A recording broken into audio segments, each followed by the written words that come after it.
সুপ্রিয় দর্শক, আমরা এখন এই মুহূর্তে আছি, আমরা বেশ কিছুদিন যাবত যে অসহায় নিঃসন্তান মহিলাটির ঘর নির্মাণের কথা বলেছিলাম, আমরা সেই বাড়িটিতে অবস্থান করছি।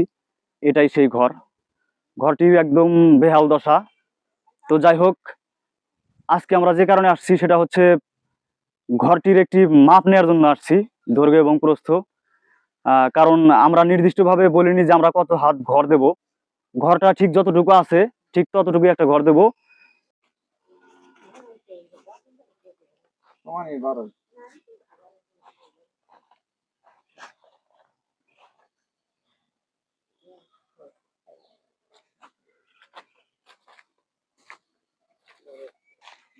কত হাত হয় ভাই?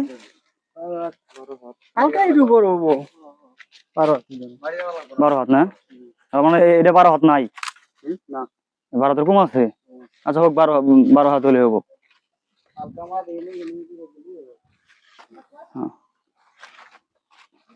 আচ্ছা ঠিক আছে। যাই হোক, ঘরটির দৈর্ঘ্য আমরা মাপলাম প্রায় 12 হাতের মতো। তো যাই হোক, আমরা সেই 12 হাতই দেব ঘরটা। তো দৈর্ঘ্য প্রস্থ মাপার এটাই কারণ যে যতটুকু ঘর হবে সে অনুযায়ী হচ্ছে ঘরের যে জিনিসপত্র লাগবে, টিন, কাঠ কিংবা সিমেন্টের খুঁটি, এসব কেনার জন্যই হচ্ছে এই হিসেবটা করা। তো যাই হোক, আমি আপনাদের সবার কাছে একটা অনুরোধ করব, সেটা হচ্ছে এই পেজটি যদি আপনার সামনে যায় অবশ্যই আপনারা ফলো দিয়ে সাথে থাকবেন।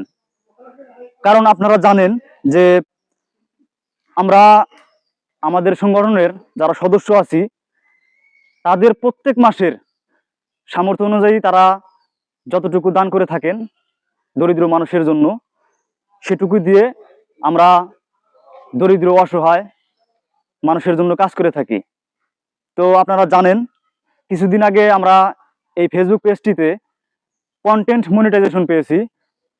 তো আপনারা যদি এই পেজটিতে ফলো দিয়ে এবং ভিডিওগুলো নিয়মিত দেখে যদি আপনারা পাশে থাকেন, তাহলে হয়তো এই ভিডিও থেকেও কিছুটা হলেও আর্নিং জেনারেট হবে এবং সেটা দিয়ে কিন্তু আমরা ওই অসহায় মানুষের জন্যই কাজ করব। তো ভিডিও যার সামনে যাক, যদি সম্ভব হয় ভিডিওটিতে একটি করে শেয়ার দিবেন। সবাইকে অসংখ্য ধন্যবাদ।